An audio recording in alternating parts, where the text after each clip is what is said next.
erlar uchun ayollarning yig'isida-mu qo'rqinchli narsa bo'lmasi kerak. Xonishning ko'z yoshini ko'rib, Sulton Uvays xonning yuragi shurrida erib ketdi. Sabr qilsizlar, Malikam. To'g'it ichida yetib yig'ilsizlar. Salomatliklariga zarar yetadi. Dedi u xonishiga tasalli berib. Mayli. Xonzodaning ismini o'zlarining orzulari bo'yicha Yunusxon qo'yaylik. Garchi marhum boboi buzruklarning didorini ko'rish menga nasib bo'lmasa-mu, qalblarida shunchalik katta o'rin tutgan ekan. O'xshasa menga boboi buzrukdir. Rahmat oliylari. Dedi Xonish Dövla Sulton xonim chiroyiga xush tabassum yugurtib. Allah xolisa ikkinchi farzandimizga ul jannat makon boboi buzruklarining muborak ism sharifini qo'yarmiz. Ayolining kulginini ko'rib, Sulton Uvays xonning chaqchaq qilg'usi kelib qoldi. Navada ikkinchi farzandimiz o'g'il tug'ilmay qolsa-chi? Xotirjam bo'lsalar oliylari, mening qo'rsqimda bir emas, ming o'g'il bor. Xatolasizlar. Ming o'g'il o'zlarining qo'rsaqlarida emas, mening vujudimdadir. Muborak qo'rsaqlari o'sha ming o'g'il farzandimning oramgohidir xolos. Bilmadim. O'l farzandlar qo'rsaqlarga patarmikin? Sulton Uvays xonning gapini anglab, Xonish Dövla Sulton xonim pixildab kulib-etdi. Sen har andish qilmag'ayla oliylari. Ana qo'rsaqi farzand uchun daryodir. Sulton Uvays xon Xonishning chiroyli ko'zlariga hayajon bilan tikildi. Idarlari tezroq to'ssa, ol aramgohga yana bir farzandimizni joylashtirsam deyman. Xonning muddasini tushungan Xonish villada qizardi. Ana rangiga kirgan chehrada olamcha baxtiyorlik jilva qildi. Zatarslar oliylari. Dedi nozliq kulib. Allah egam, ming farzand bermisimu? Hech bo'lmaganda mingga tavab 100 farzand yuzi ko'rsam deyman. Lekin o'zlar yilda aram birini yangi yilda tursalar, ol orzoyimiz qachon amalga osharkin ta? Xonish Dövla Sulton xonim kulgisini to'xtatib, yalt etib Sulton Uvays xonning ko'ziga qaradi. Kiyik ko'zlarida allaqandoq bir vahima alanga etdi. Rost deydilar oliylari. 100 farzand tug'ishga mening bu umrim yor bermaydi. Ammo oliylarining orzusi ashi bo'lsa, amali tepiladi. Bir ergi 4 xotun ravo deydigan gap bor emasmi? Sizlardek buyuk saltanat egisiga 4 emas, 40 xotin ravo keladi. Lekin idarim to'shib bo'lguncha haramga kundash ekirmagaylar. Sulton Uvays xon o'ylamayla chaqchaq qilib, xotinning dilini chigib qo'yganligini his qildi. Ha, u Xonishning nimiga ishora qilayotganligini tushungan edi. Ko'ngillarga olmasizlar. Chaqchaq qilib qo'ydim. O'zlaring ko'rgan har bir farzandimni mingga tavob qilaman. Xonish Dövla Sulton xonim undimadi. Shu topda yuragida tuyuqsiz qo'zg'algan rashk gulxonlari lovuldayotdi. U chin yuragidan sevgan bu yigitga bir umr o'zi yolg'iz ega bo'lolmaydiganligini obdan biladi. Qaysi bir xon sultonlarning harimi Xonish, Banu, Oyim, G'unchichalar bilan to'lmagan. Sulton Uvays xon ayolining xiyolini chalg'itish uchun ta'tilla yugakda hech nimadan bexabar pushildab uxlayotgan o'g'lini avaylab qo'liga oldi. Xonzodaning ismini bugundan qoldirmay chillatib o'taylik. Shayxul Islom qatorliq o'rdi o'limalari ism qo'yish uchun saqlashib qolgan. Qaysinglar ba? Tovlida Xonish eshik tarafga qarab. Labbay xonish oyim. Xonzodaga ism qo'ydi ekan. Haramdan chiqib beringlar. Enik ana eldan kelib Sultan Uvays xonning qo'lidan buvoqni avaylab oldi. Haftadan beri xonish davlat sulton xonim Sultan Uvays xonga chiroy ochmay yotdi. Xuddi Sultan Uvays xon hozirla haramga bir muncha to'qonlarni elib kiradigandek tuyulib, beorom bo'ladi. Mayli hozir, mayli keyin bo'lsin, hamini yuz beradigan bu reallikqa o'zini har qancha zo'rlabmi yuzdan olmayotdi.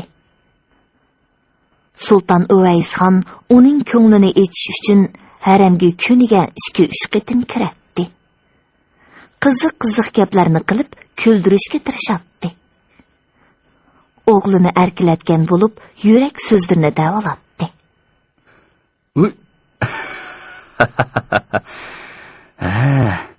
Ko'zlarini ochsila xonzodan. Validalariga gap qilsizlar. Jinim ona, chiroyli qapoqlarini turib olmasizlar. O'zlar ranjisizlar. Otamning yuragi og'riydi. Otamni yurak og'riqi qilib qo'ymasizlar. Otamning Turkistonda o'g'irlab elib, azoblangan yuragini Turponda sadbor qilay demdilar desizlar o'g'lim, ha? Sultan Uvays xonning ovozidan cho'chib ketgan buvoq ingalab yig'lashga boshladi. Aykasizlar bo'ldi, bolanimni cho'chitibdilar mana. Dedi xonish chiroyini ochmay. Sultan Uvays xon bolani ustib o'tib chaqchaq qildi. Cho'chitibmidim. O'g'lim otasining nolisiga chidamay yig'layotdi. Bag'rining yumshoqligi meni tatgan o'xshaydi. Amsi mening bag'rim qattiq ekanda. Obdan bilib olsizlar, Malika.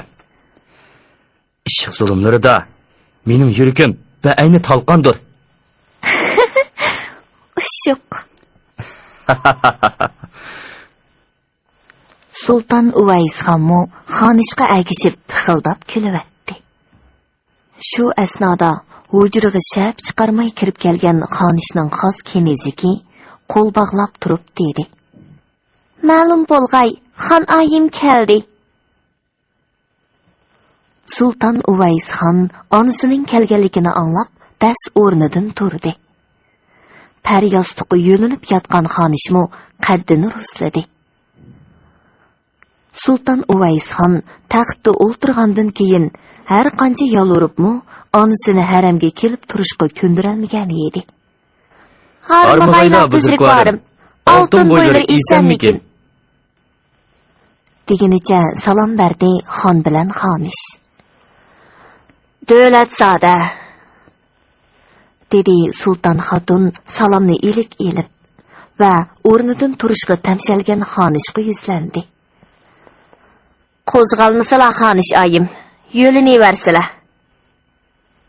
Sultan xotun to'rga chiqib joylashib olgandan keyin navrisini qo'liga elib erkilatdi. Ammo xonishdan esanlik so'ramadi. Haramga kelib turgan bo'lsizlar, bundaq yo'lma parash tortib yurmaydilar.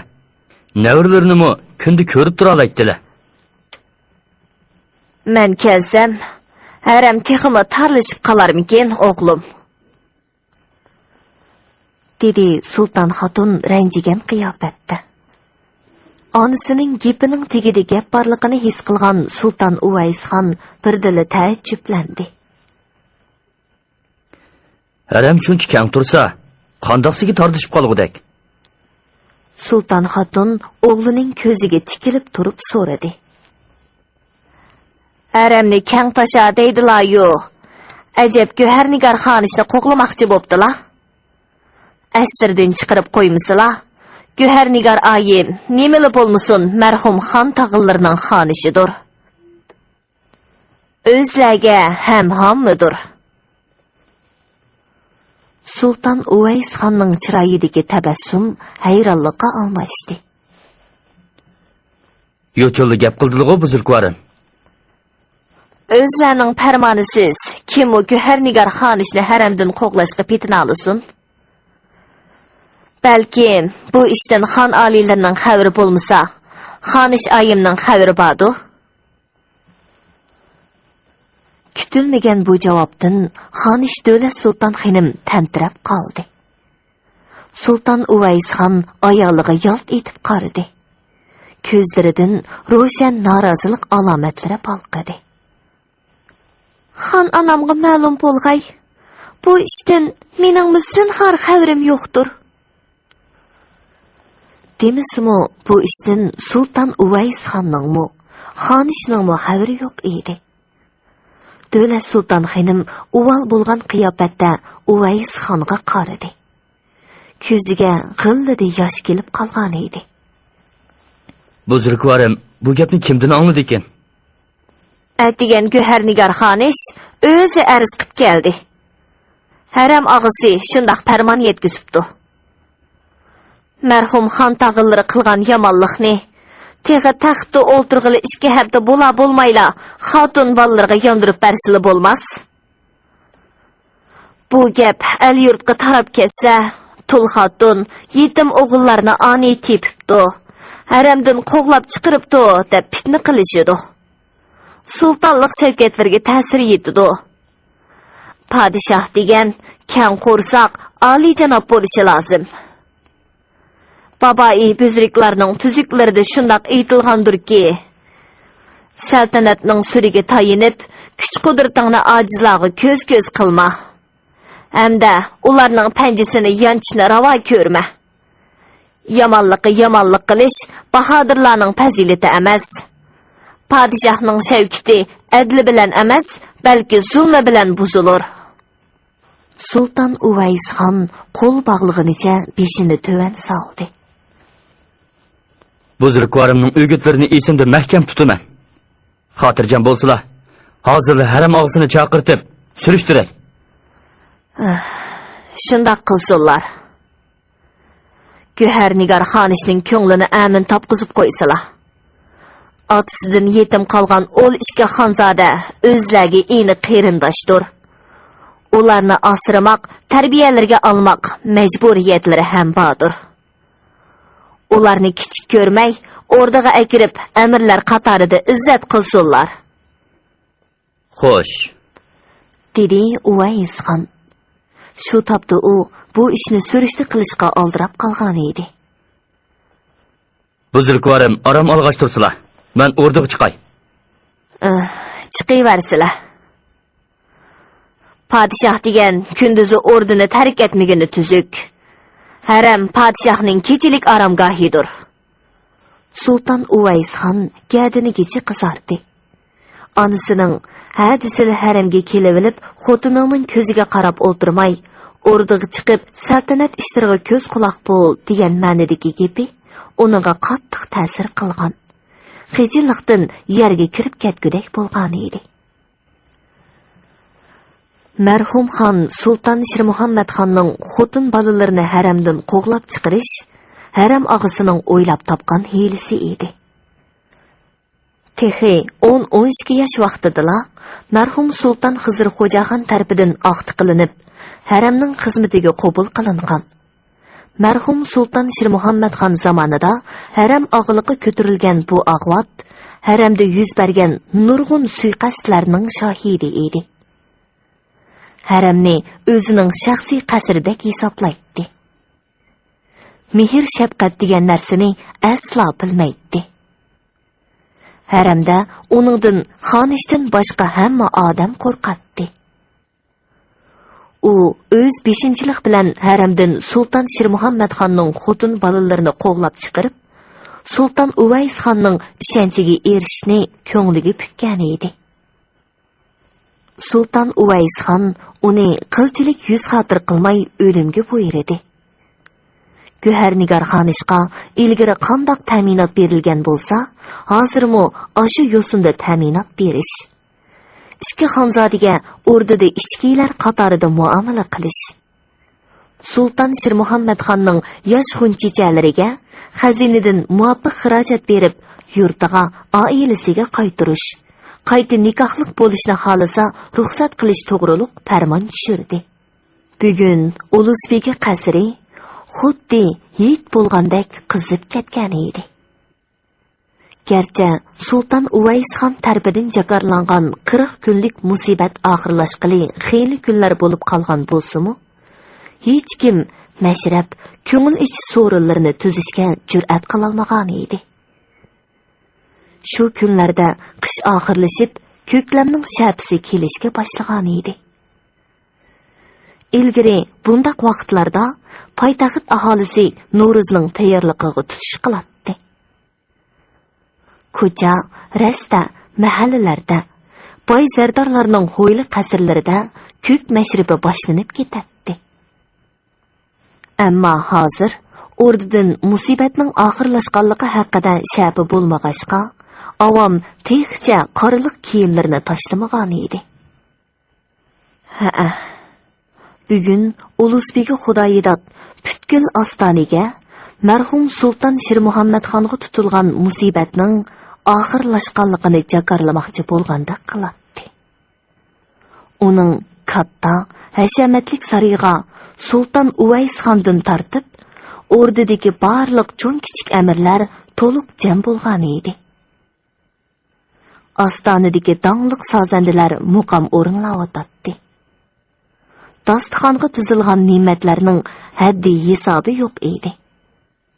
Tujupilab echitilgan uzum sharoblari, oltin, kumush, qoshtishi jamlarga biliq ko'zi qilib quyilgan edi. Shohlarning shohi, bahodirlarning bahodiri, buyuk saltanatimizning posiboni, janobi davlatpanoh sulton oliylarga bizlar kim sadoqat kamirini beliga mahkam bog'lagan mulozimlaridan haddi hisobsiz madhiya va minnatdorliklar bo'lsin. Deb qadah so'zi boshladi Ulusbegi Xudoyidat to'rda o'tirgan Sulton Uvaysxonga tavazu bilan egilib turib. Garchi janobi qiblagoyimizning saltanat taxtiga barqaror bo'lg'iniga xeyli vaqt bo'lgan bo'lsa-mu, lekin marhum xonning vafoti sababli el yurtqa musibat jakarlaganligi uchun ol xosiyatli kunni qutlab tantani qilishga mumkin bo'lmay kelgan erdi. O'ylab baqsam, hala bugungacha el avam texcha musibat liboslarini yashmabdi.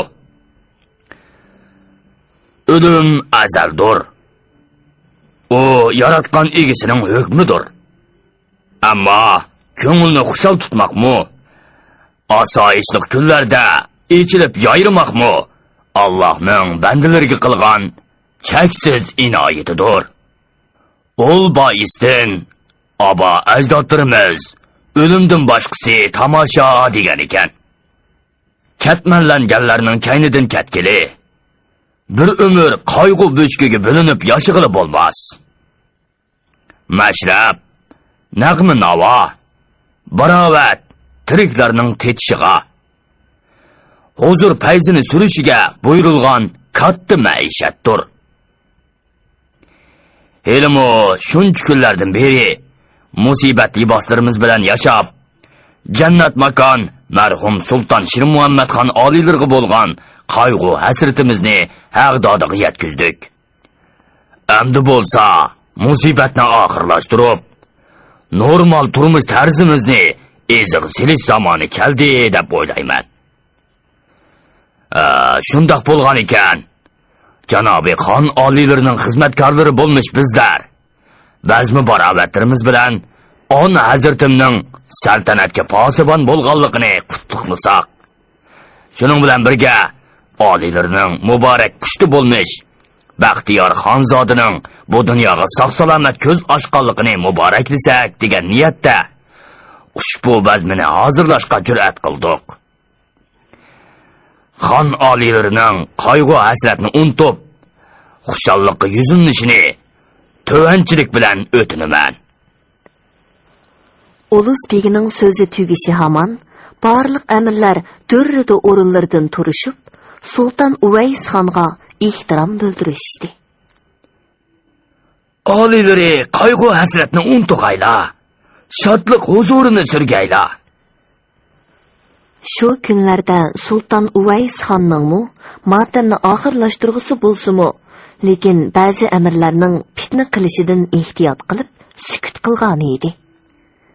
Shunga Ulus begining maslahat solmayla bu so'rinni hozirlashi uning ko'nglidagidek ish bo'lgan edi. Janobi Ulus begi, muhtaram amirlarga tasanna. Qani, joy olsunlar, dedi Sultan Uvays xon minnatdorligini bildirib. Gerçi cennet makan tağai büzürük han alilerinin musibet taziyisini bir ömür davamlaştırış. Karlık bilen yaşaş niyetimiz bolsun mu? Lekin bizning sebebimizden avam rəiyyətinin mu köngül şatlıqıdın mustasna halette musibetli yürüyüşünü halımıqallıqımız üçün musibet libaslarımızı serip taşlamaktan özge ilacımız yoktur.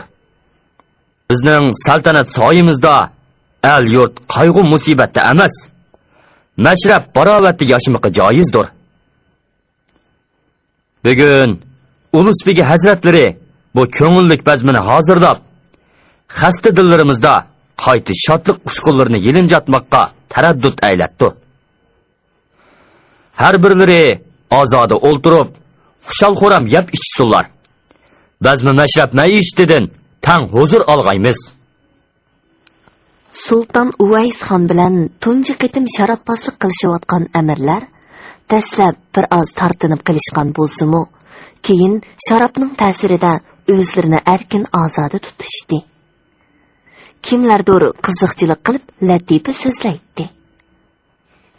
Latifa oxirlashganda saroydan gurridi kulgi ko'tariladi.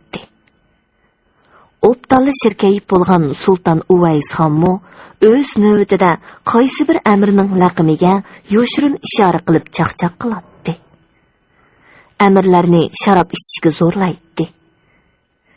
Yashinib qolganligi uchun necha yillardan beri sharobga yaqin yo'lmagan Ulusbegi Xudoyidatmi Sultan Uvays xonning zo'rlishi bilan bir necha qadah ichishga majbur bo'ldi. Shu topda ular yelila matamdar ekanligini butunlay esidan chiqarishgan edi. Janobi olam panohga kichikgina bir arzim bor edi, dedi xelila tangshilib qolgan Mir Muhammadshah dast o'rnidan turib. Bayon aylashga ijozatmikin? Ulusbegi Xudoyidatning bu ikkinchi amirzodasi o'rtada nopozliq amirlardan hisoblanadi. Uning arzini anglashga qiziqqan so'rin ahli bir pas jimishdi. Qani xo'sh, dedi Sultan Uvays xon Mir Muhammadshahni so'zlashga da'vat qilib. Mir Muhammadshah otsig'i lappida bir qarab olgandan keyin kalti yutilib qo'yib eg'iz ochdi. Janobi Qibligoyimiz saltanat taxtiga barqaror bo'lgandan beri ümidsizlik vadisida sarson bo'lganlarning yuziga himmat ishiklari echilib, el yurt osoyishtlikqa yuzlandi. Biz buningdan o'zimizni cheksiz baxtiyor his qilamiz. Garchi oliylarning saltanatini qutlashni ko'nglimizga tukib kelgan bo'lsak-mu, vaqt soatini topolmay kelgan edik. Mana bugun murodimiz hosil bo'ldi. Kamina istidodsız mulozimlari janobi oliylarning shonu shavkatiga loyiq kelmasa-mu, hayot beg'imda atovarlab tarbish qilib o'stirgan bir chimanni xizmatlarga tortiq qilishni to'limi orzu qilaman. Navoda Qibligoyimiz ol nozik chimanimni xizmatiga selishni loyiq ko'rsa, o'zimni ikki olamda baxtiyor ham sharafli hisoblagan bo'lar edim. Bilmadim, xon oliylari ol chimanimni poyandoz qilishni xohlamdikin.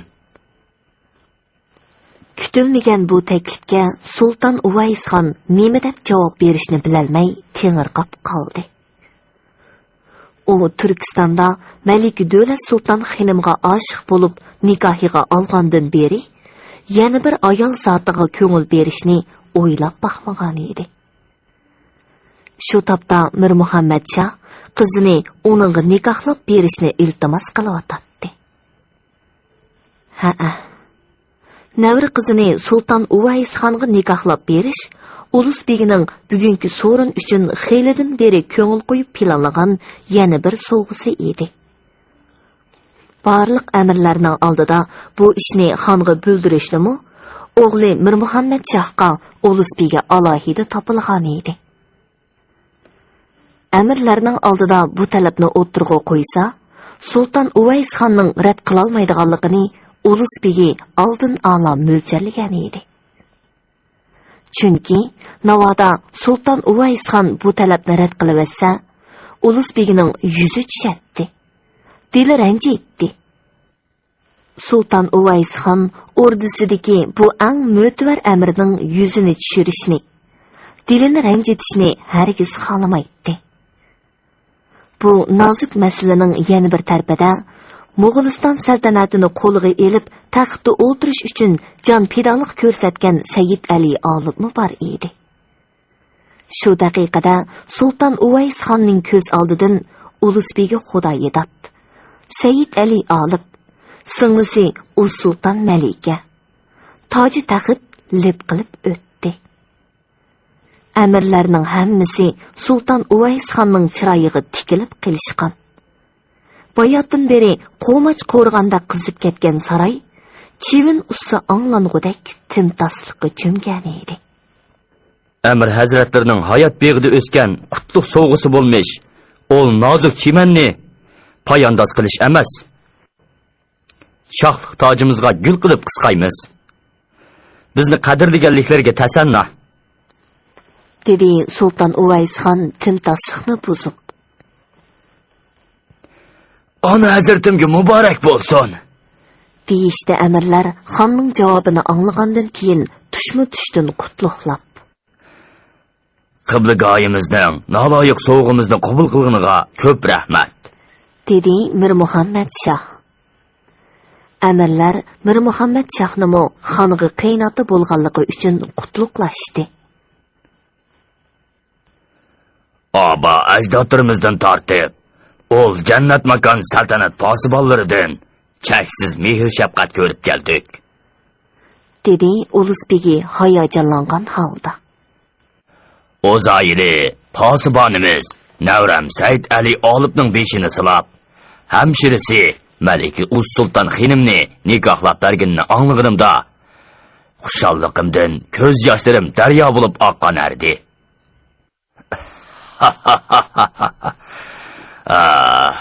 Mana bugun Navri qizimni o'ziga loyiq ko'rib, beshimizni ko'kka yetkizdi. Oliylarning himmatiga 1000 marta tasanno.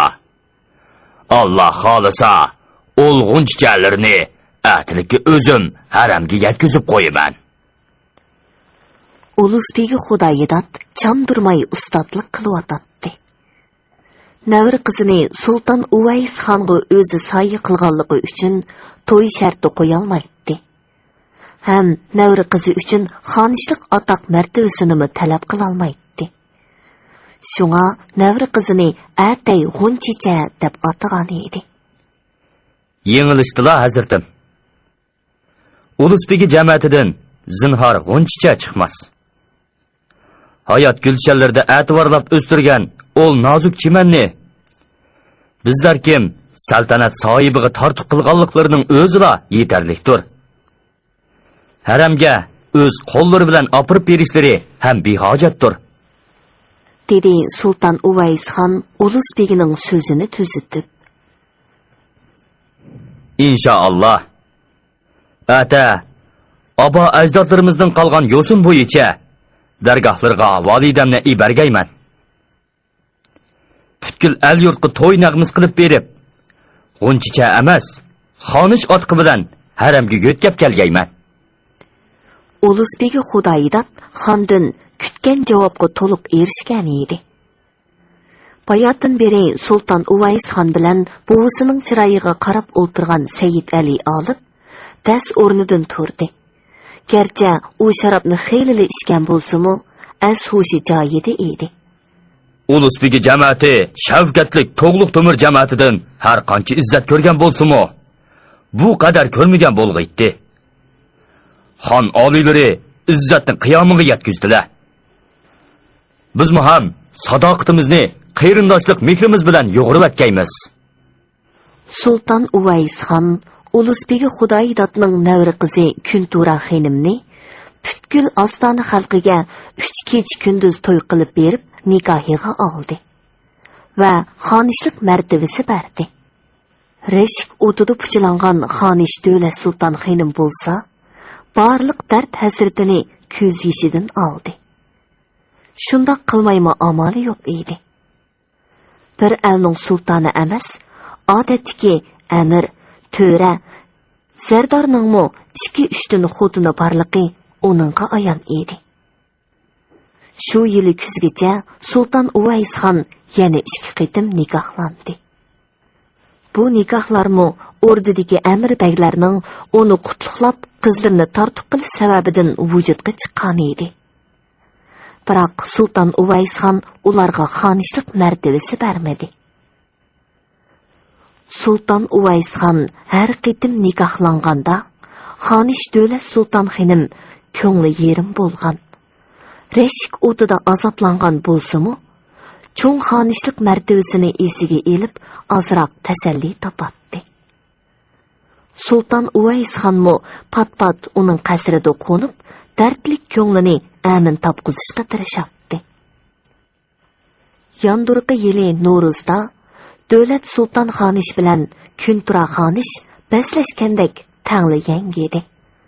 Biroq Davlat Sultan xonishning bolasi qiz, Kuntura xonishning bolasi o'g'il edi. Sultan Uvays xon bu ikkinchi xonzodasiga Isan Bug'axon deb ism qo'ydi. Shundan keyin uningga o'g'il farzand yuzi ko'rish nasib bo'lmadi. Mayli xonish, mayli g'unchichalar bo'lsin, sabli qiz yangigan edi.